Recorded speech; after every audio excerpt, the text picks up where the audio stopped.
Libya's new unity government on Thursday demanded the immediate withdrawal of all foreign mercenaries ahead of year-end elections in a call backed by the visiting top diplomats of France, Germany and Italy.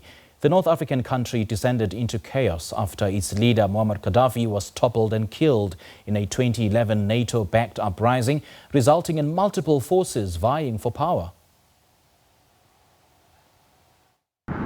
The fighting in Libya came to a halt last summer as a formal ceasefire in October was then followed by the establishment of a unity government led by interim Prime Minister Abdul Hamid Dibeiba.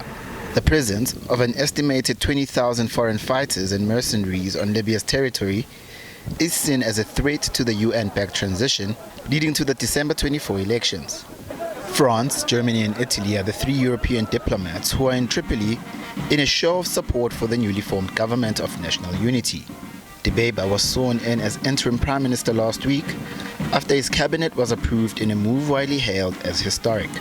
The new transitional executive emerged from a complex UN-sponsored process launched in November, and its members were confirmed by Libya's parliament on the 10th of March. Libya had been divided between two rival administrations, the Government of National Accord, based in Tripoli, and its rival in the east, loyal to military strongman Khalifa Haftar. The Eastern administration officially handed over power to the new executive on Tuesday, a week after Fayez al-Sarraj, the outgoing head of the GNA, formally ceded to the new unity government. Haftar has not officially taken part in the political negotiations. Libya's population of 7 million, sitting atop Africa's largest proven crude oil reserves, faces a dire economic crisis with soaring unemployment, crippling inflation, and endemic corruption. UN Chief Antonio Guterres said that he remains deeply concerned that foreign elements continue to operate in the North African country. He called on all national, regional, and international actors to respect the provisions of the ceasefire agreement in order to ensure its full implementation without delay. The visit by the trio of EU foreign ministers comes after President Emmanuel Macron said France would reopen its embassy in the Libyan capital next week.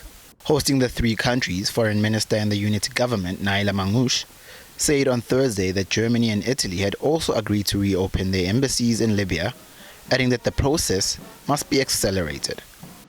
Other countries, including Egypt and Malta, have also announced their intention to reopen embassies in Tripoli. Sami Hamdi is the editor-in-chief of The Interest, a United Kingdom-based international magazine, and is a regular commentator on North Africa and Middle East. He joins us now via Zoom from London. Hamdi, a very good evening to you. Thanks for joining us. Welcome to The Globe. Thank you for having me. Now, Libya's unity government has called for the immediate withdrawal of all foreign fighters from the country. The presence of these fighters, Sami, is seen as a threat to the United Nations-backed transition. How is their presence a threat?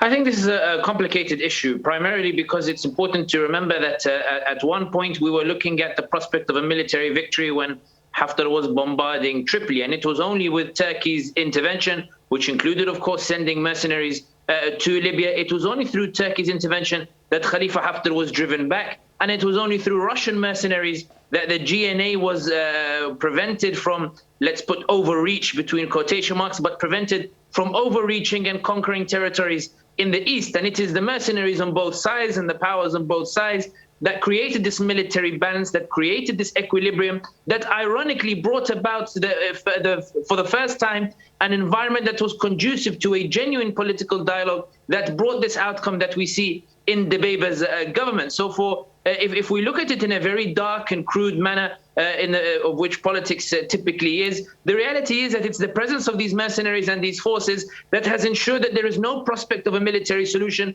and that the parties have to talk politically. The second dynamic that's very important to assess is that there is a very good Arabic saying, "Haqqun urida bihi batil." It is when you ask for something that is correct, but for the wrong reasons. The reason why Europe and US are asking for all foreign mercenaries to leave is primarily because they want to see Turkey and Russia out. They are very concerned that this partnership, this awkward marriage of convenience between Turkey and Russia is expanding and succeeding in Syria, in Azerbaijan, in Libya. It's coming at the expense of the US and coming at the expense of Europe. And this is why it's important to highlight that while the request for mercenaries to leave is something that everybody should call for, the reason that Europe and the US are asking for it is not because it benefits Libya, but rather for the US, it's about supplanting Turkey and supplanting Russia and restoring the sort of US hegemon power in the region and taking advantage of the chaos in Libya. And this is where the contention comes in that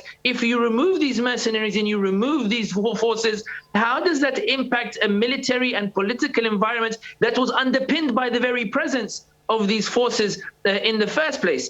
These mercenaries, they are a threat. The direct answer to your question, they are a threat in that they don't necessarily offer a solution in and of themselves. The mercenaries are there to ensure that Turkey's influence is entrenched, and Turkey merely wants to recuperate money that it's owed from Libya, and he wants to dominate the Turkish economy and extract Turkey's resources. Russia likewise wants to keep the mercenaries to extract Libya's resources. So while Europe and the US, perhaps their intentions are not the best for Libya, that doesn't mean Turkey and Russia have the best intentions for Libya either. So, and this is why the issue of the mercenaries is not so straightforward. When you read it on a piece of paper, it sounds like, yes, mercenaries, they should go. But when you look at all the dynamics, the reality is that it's far more complex and far more complicated. But this doesn't mean that I'm advocating they should stay.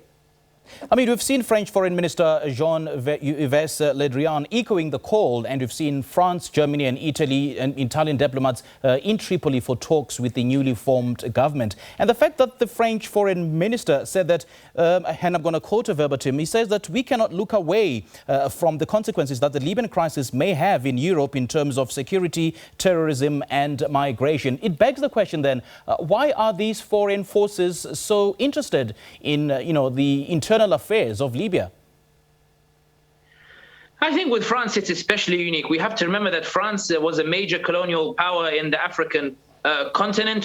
France, when it gave, or rather when independence was taken by countries like Algeria, by countries like Senegal and the like, the French left reluctantly. They didn't willingly go, and they've always tried to keep a hand in these countries, interfering in their affairs, taking every opportunity under every UN initiative to send French troops, whether it's to Mali or to the Sahel or to the Central African Republic or to other Francophone countries in order to essentially semi-colonize these countries, for want of a better word. And I think where France is really worried about Libya is, firstly, France believes that it was not rewarded for its role in the NATO intervention. France believed that it would be welcomed by Libyans as a hero and that somehow the Libyans would give all their contracts to the French. That didn't happen. But France is also concerned in that Turkey's expansion in Libya is coming at France's expense.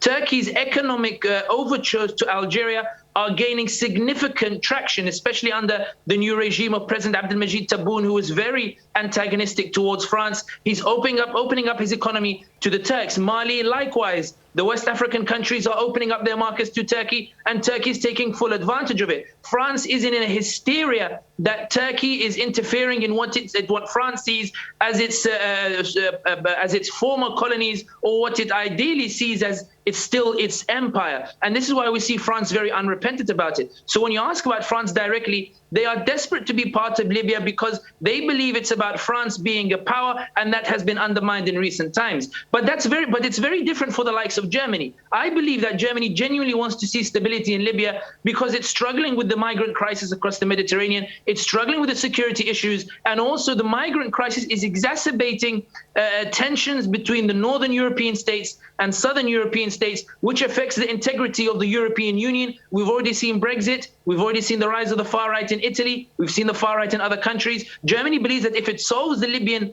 conflict and comes to some sort of stability, then it can deal with the migrant crisis and help deal with these tensions within the EU. But on the wider, grander scheme of things, this is about Europe reasserting itself. Europe was sidelined by Turkey and Russia. Europe sat and watched as Haftar bombarded Tripoli. Europe would have accepted a military victory by Haftar. They would have recognized him as they recognize Sisi. This is about Europe now scrambling to be relevant. They are relevant now. They've managed to bring themselves back into the picture. And it's about Europe trying to maximize its leverage alongside the Biden administration in order to achieve its interests. Now, France is to reopen its embassy in Tripoli on Monday, with Germany and Italy also agreeing to open their embassies in Libya. So am I correct to suggest, Sami, that this Libyan and French relations is potentially a revival of Napoleonism? I think the revival of the French relationship, it's important to put yourself in the position of Dbeiba and the position of the Libyan factions, which is that you're being bullied from all sides. You've got the Turks who are demanding that you hand over as many economic contracts as possible. You have Russia, which is demanding its share of the economic contracts. And if you don't give it, it's supporting Haftar and supporting pro-Gaddafi elements. Well, Haftar not so much these days. It's cut off its support for Haftar, but as in it's supporting pro-Gaddafi elements and supporting anti-GNA elements. You've got the UAE who are actively lobbying the US to try to pressure and change the composition of the government. You've got you've got the US coming in and saying, sacrifice your contracts with Turkey and come back to Washington and let me be the power that looks after Libya. You have the Europeans saying we want to see some solution quickly and we also want access to these great resources that you have in Libya, and we want to be the power that has the most influence in Libya. So when you're in Dbeiba's position, if you want to leverage against Turkey, you go to the French. And when you want to leverage against the French, you go to Turkey. And when you want to leverage more on Turkey, you go to Russia. When you want to leverage against Russia, you go to Washington. It's dancing on the heads of snakes, as Ali Abdullah Saleh, the Yemeni president, the former Yemeni president once said, in that it's trying to move with the power in order to ensure that somehow a situation will present itself whereby Dbeiba and the Libyan government will be able to assert itself. So I think it's in this context that we see the restoration of ties with France, not necessarily because Libya essentially wants good ties with France. And do you think that the French past involvement in Libya, and especially the political scandals involving the former president Nicolas Sarkozy, and of course his election campaign financing by the late Leader Moamer Kadhafi, did play a part in France returning to Libya? I think it did entirely, and I think it's also important to highlight that France has no real love for any of its former colonies, and France still believes that it's one of the greatest tragedies in French history that it lost those colonies, and it acts accordingly. We've seen Macron in the way that he's beginning to clamp down on Muslims in France. We've seen the way that he summons African leaders from Burkina Faso and from the Sahel and orders them publicly that they should tell their people to stop criticizing France and stop protesting against French operations that have irked a lot of the populations. This is about France trying to reassert itself. This is about France coming in and essentially saying, I committed a lot to Africa. Africa owes me. I am the power that should be dominant here. The US has the Middle East. Africa belongs to me. West Africa belongs to me. I am France, and I will make sure that everybody recognizes that this is my sphere of influence. This is why I said that France is in a hysteria. France believes that for the first time, its influence is badly under threat from Algeria, from Senegal, from the Sahel countries that are complaining about the French atrocities that are taking place in under the umbrella of fighting terrorism. This is all about France trying to reassert itself in the African continent, and quite simply saying to the African states, you have to stay in line, and I am France, and you have to respect that. Now, we've seen the gunmen killing wanted Libyan commander Mahmoud al-Warfali. Is this perhaps an indication of an escalation of instability in that country? I think there's still a lot of question marks over what exactly happened to Mahmoud al-Warfali.